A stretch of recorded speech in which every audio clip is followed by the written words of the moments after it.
if we are truly to serve our people.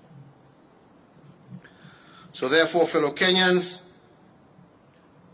and on the recommendations of the National Security Advisory Committee, the National Emergency Response Committee, and with the concurrence of the 6th Extraordinary Session of the national and county governments, the protocol previously eased are today reviewed.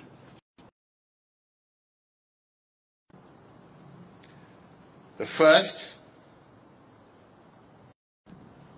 is that today I direct that all cabinet secretaries, chief administrative secretaries, and principal secretaries to scale down all in-person engagement within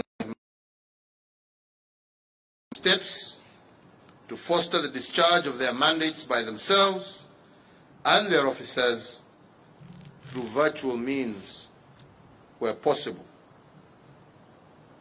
2,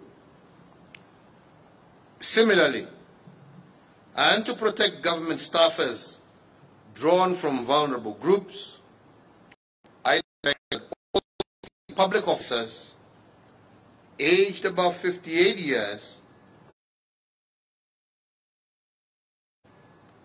or who are immunocompromised to work remotely. This with the exemption of those serving the nation in critical sectors. Number 3,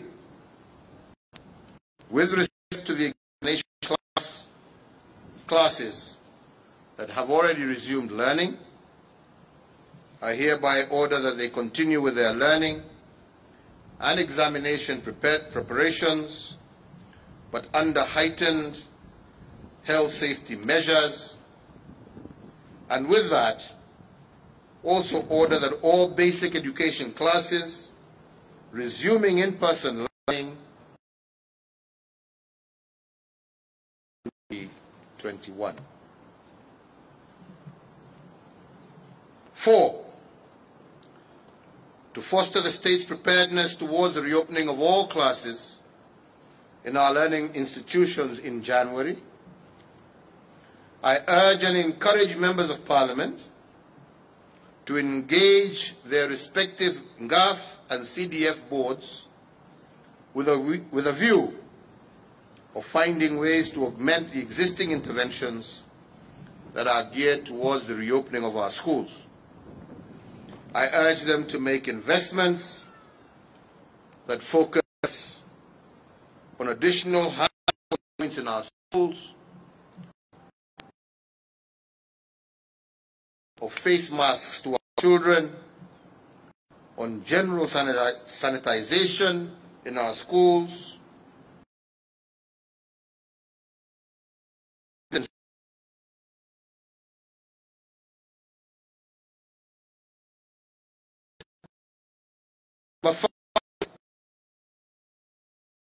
political gatherings and rallies are suspended for a period of 60 days, and this to take effect immediately. Anyone wishing to hold such meetings should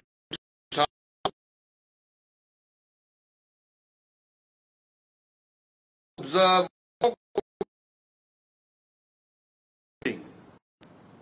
limiting the attendees to 1/3 seating capacity of the hall and the wearing of face masks.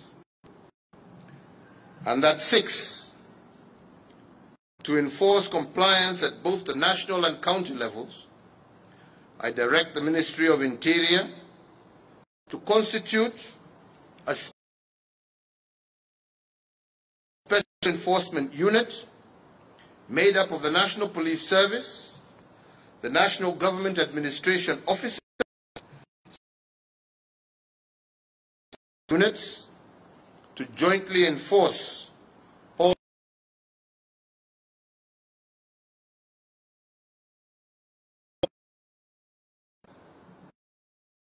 nationwide curfew is extended up to the 3rd of January 2021.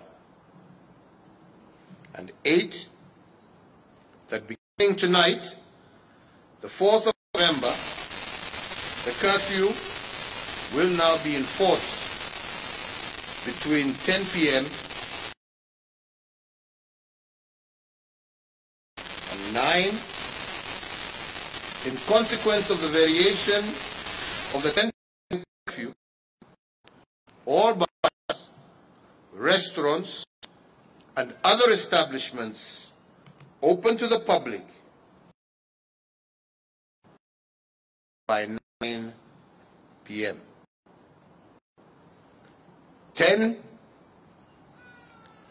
In view of the restrictions within the hospitality sector, I further urge all operators of hotels, restaurants, eateries, bars,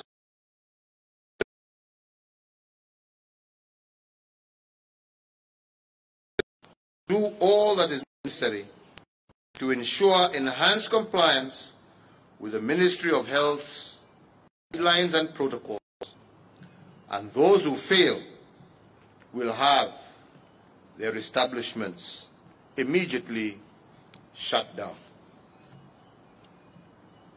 11.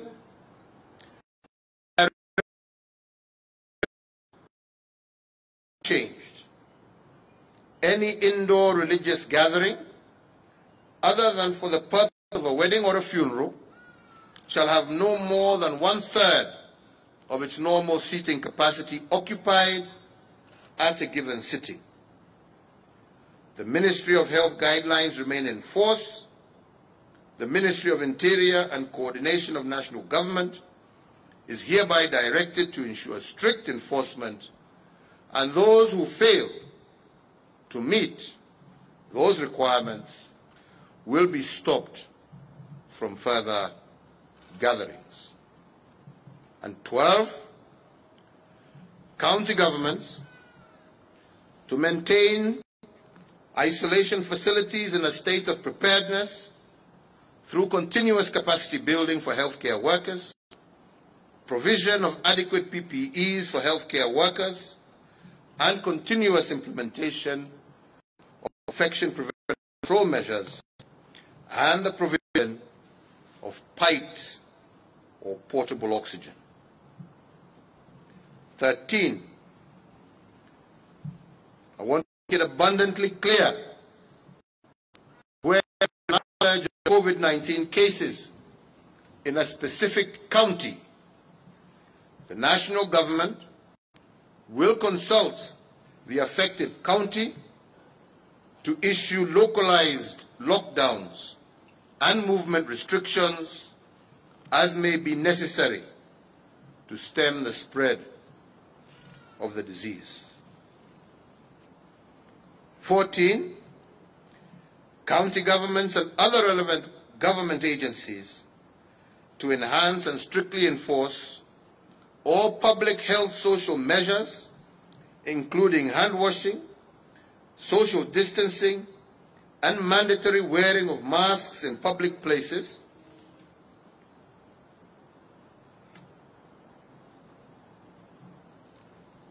and to enhance civic responsibility. The national government and county governments have today resolved that going forward, services will not be rendered to anyone who does not abide by the Ministry of Health protocols, and in that regard, I call on the private sector to join the government in the public sensitization campaign dubbed No Mask, No Service. Bila barakoa, hakuna huduma. This applies to markets. This applies to all places where public must continue to conduct service, and as I said, in the spirit of wanting to remain open. But those who fail We will not hesitate to shut down markets. We will not hesitate to shut down in order to ensure health of our citizens. Fellow Kenyans, I want to conclude by emphasizing again that our staying power in the fight against this pandemic should not succumb to COVID fatigue.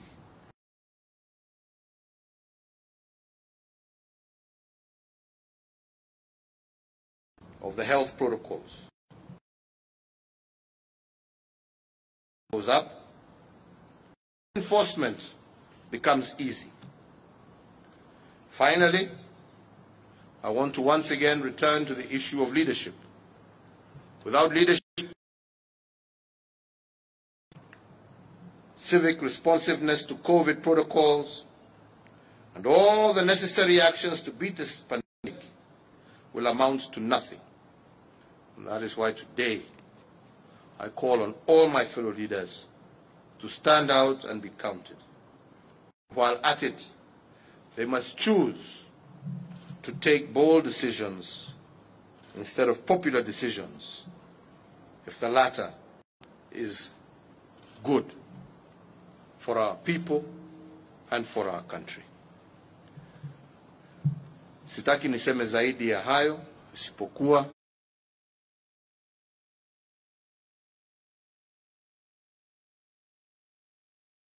tena kusema, wenzangu wa Kenya, huu ugonjwa tuko nao.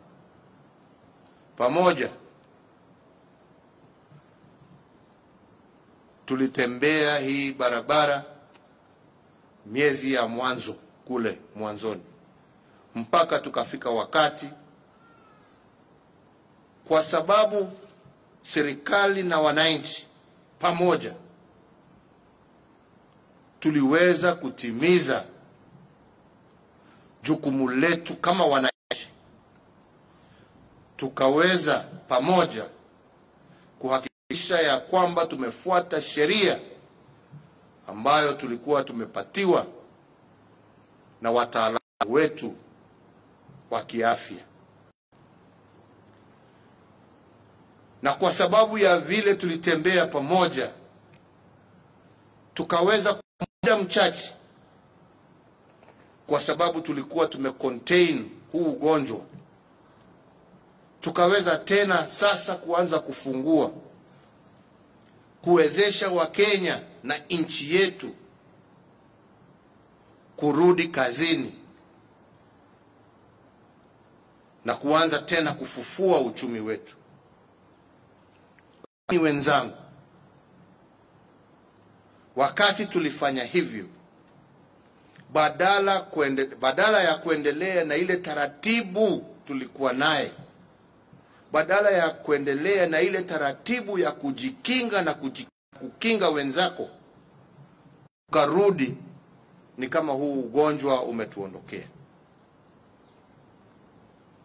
Vile tuwaongea leo, ni wengi ambao wananiangalia kwa runinga ama wananisikiliza kwa redio, ambao wanajua moja ama mwingine ambaye ameaga kwa sababu ya hii ugonjwa.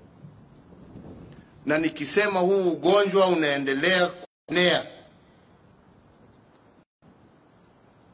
na waambia kwa uhaki,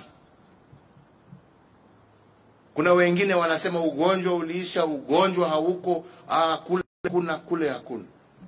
Mimi nataka kuambia ni Wakenya, tusichukue uhuru ambao tuko nao, uhuru wa vyombo vya habari, uhuru wa wananchi kuelezwa na viongozi wao wa serikali uhaki wa kile ambacho unaendelea, alafu mujipime na wengine ambao hawaongei ukweli ya yale ambayo yanaendelea katika nchi zao.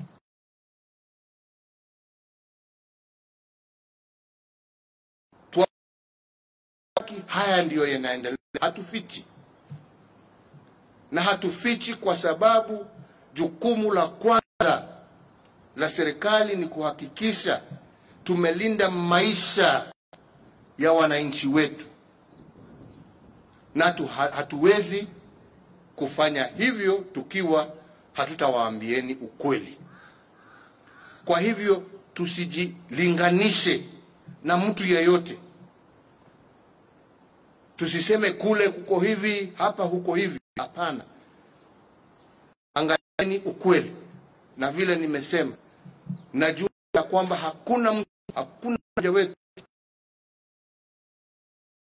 rafiki, dada, mama, mzee ambaye ameangamia kwa sababu ya huu ugonjwa.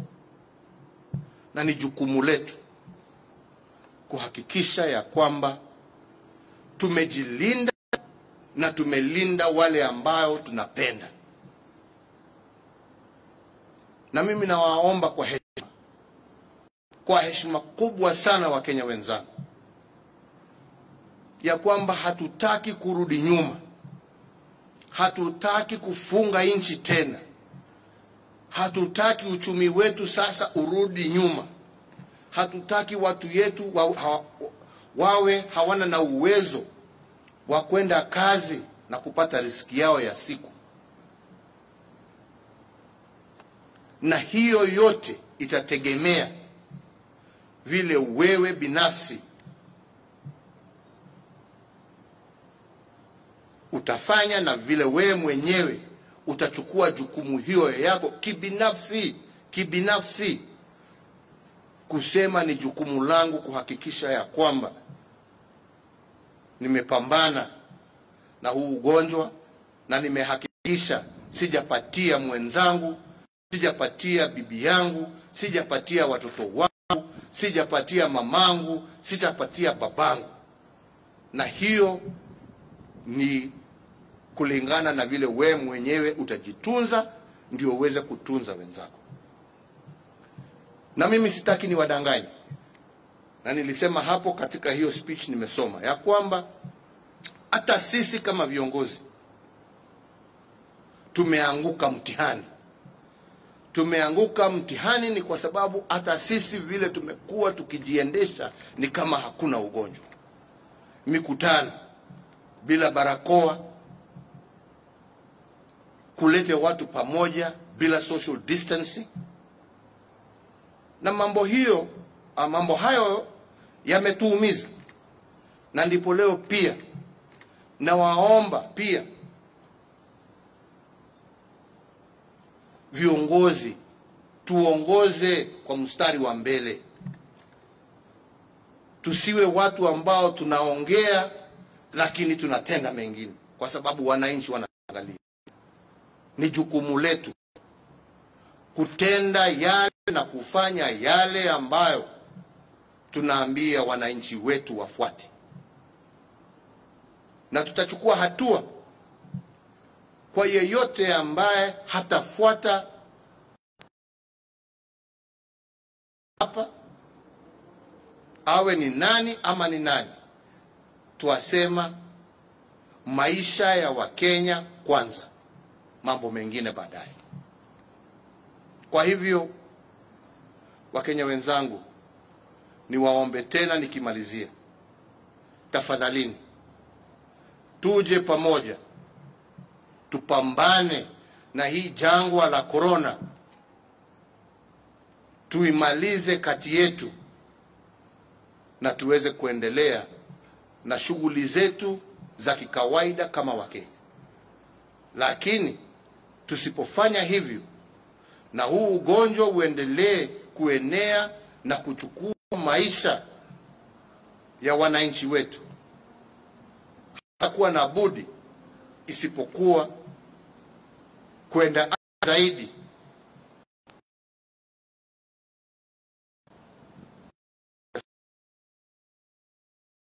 afanye yale yanatakikana. Kwa hivyo nawaomba tufanye kwa hiari yetu, tufanye kwa sababu ya mapenzi ambayo tuko nayo na Wakenya wenzetu. Tusijipende, tusahau tuko na wenzetu tujikumbuke kama Wakenya na tutembee barabara hii kama Wakenya na tusaidiane kama Wakenya. Na nyinyi wenzetu waandishi wa habari, yangu ni kuwaomba watu wetu, tusaidieni kutambua yule amekataa kufuata, yule kiongozi expose us, show us out. Show us out. Call us out. Even we as leaders, if we fail in doing and practicing that which we preach. Because that is the only way we shall save our country. That is the only way we shall deal with this disease. Nasema asanteni sana, na nikimalizia, kwa sababu niko na co-chairman wangu hapa, ningependa aseme jambo moja ama mbili, kwa sababu yeye ndio co-chair wangu wa summit. Karibu chairman Wycliffe Oparanya, chairman wa Council of Governors na governor wa county ya Kakamega. Asanteni. Ya Mheshimiwa Rais na wale CS wako hapa na mwenzangu Governor Machakos, nataka nichukue fursa hii ni kushukuru sana ule uongozi ambao umeonyesha wakati huu ambapo tunapikana na janga la corona. Kwa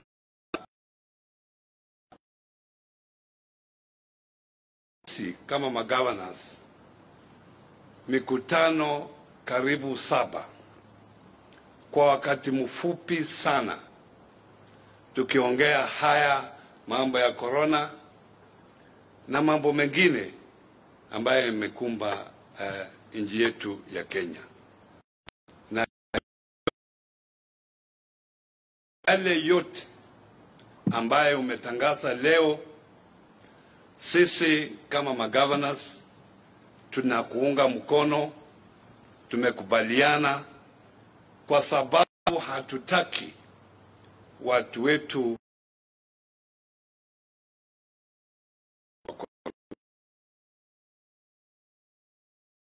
shall continue supporting you on this particular issue.